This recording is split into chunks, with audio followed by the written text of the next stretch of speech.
उत्तर प्रदेश देश की सियासत का सबसे बड़ा विश्वविद्यालय है। यही वजह है कि यहाँ की 80 लोकसभा सीटें सभी दलों की आंख का तारा बनी रहती हैं। आज बात उन्हीं 80 सीटों में से हॉट फेवरेट कान्हा नगरी की सीट मथुरा की।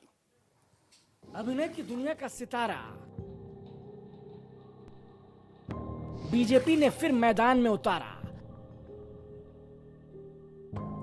मथुरा की आवाम दोहराएगी इतिहास या जनता देगी इंडिया गठबंधन का साथ। 2009 में मथुरा लोकसभा सीट से जयंत चौधरी सांसद चुने गए थे। तब बीजेपी और रालोद का गठबंधन था। कुछ यही आलम इस बार भी दिखने के आसार थे जब रालोद बीजेपी के साथ आई। कयास इस बात का लगाया जा रहा था कि जयंत चौधरी के नेतृत्व वाली रालोद इस सीट पर अपनी दावेदारी पेश कर रही है, लेकिन बीजेपी की पहली लिस्ट में तस्वीर साफ हो गई और सिने अभिनेत्री हेमा मालिनी को लगातार तीसरी बार टिकट देकर बीजेपी ने तमाम कयासों पर भी विराम लगा दिया है। राधे राधे। मुझे तीसरी बार मथुरा लोकसभा का उम्मीदवार बनाकर मुझ में पार्टी नेतृत्व द्वारा जो विश्वास जताया गया है, इसके लिए मैं माननीय प्रधानमंत्री श्री नरेंद्र मोदी जी, माननीय गृह मंत्री श्री अमित शाह जी, माननीय राष्ट्रीय अध्यक्ष श्री जेपी नड्डा जी और उत्तर प्रदेश के माननीय मुख्यमंत्री योगी आदित्यनाथ जी का हृदय से आभार व्यक्त करती हूँ। हाई कमान ने सोच समझ के ही टिकट दिया है। जो हेमा मालिनी जी हमारी सांसद हैं, जो उनके कुछ अधूरे कार्य हैं वो उनको पूरा कर सकें और अपना सपना साकार कर सकें। बात 1990 की है। तब भाजपा के खेवनहार रहे लाल कृष्ण आडवाणी ने राम जन्मभूमि के लिए रथ यात्रा निकाली थी। इस यात्रा ने ब्रज को भाजपा के सूत्रों में पिरो दिया था।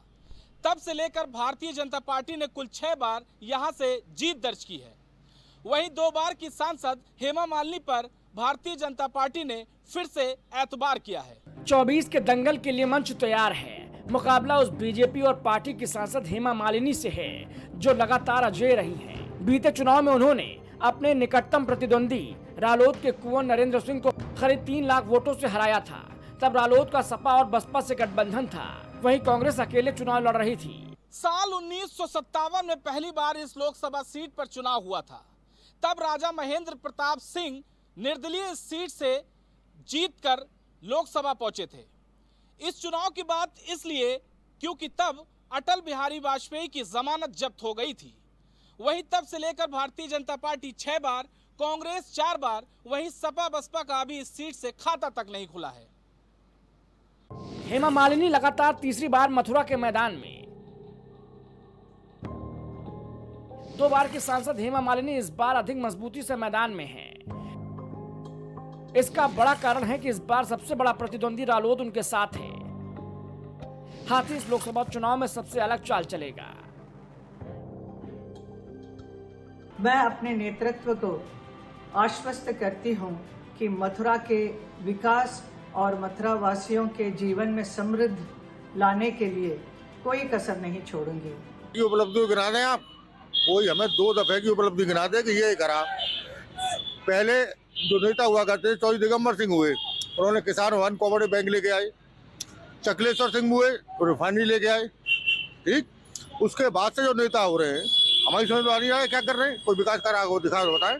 साइकिल पर बैठकर कांग्रेसी चुनाव वैतरणी पार करना चाहती है। ऐसे में उसे लड़ाई को बहुत मजबूती से लड़ना होगा। कन्हैया की जन्मभूमि, कर्म भूमि या यूं कहें महाभूमि मथुरा तीनों लोक से प्यारी है। महाभारत काल से ही यहाँ की माटी माथे पर लगाकर लोग अपने आप को धन्य समझते थे।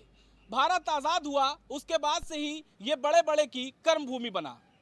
17 लाख वोटर्स वाली इस लोकसभा सीट पर जाट, मुस्लिम और ब्राह्मण निर्णायक भूमिका अदा करते हैं। बसपा ने IRS अधिकारी सुरेश सिंह को यहां से अपना उम्मीदवार घोषित किया है। वहीं जाट बिरादरी से आने वाले अंतर्राष्ट्रीय मुक्केबाज विजेंद्र सिंह को कांग्रेस अपना उम्मीदवार बनाना चाहती थी, लेकिन फिलहाल उन्होंने भारतीय जनता पार्टी का दामन थाम लिया है। कैमरामैन धर्मेंद्र के साथ शहबाज खान, प्राइम टीवी। तो मथुरा लोकसभा सीट से चुनावी पड़ताल में इतना ही, लेकिन फिर हाजिर होंगे किसी और लोकसभा सीट और वहां के मुद्दों के साथ। फिलहाल बने रहिए प्राइम टीवी पर।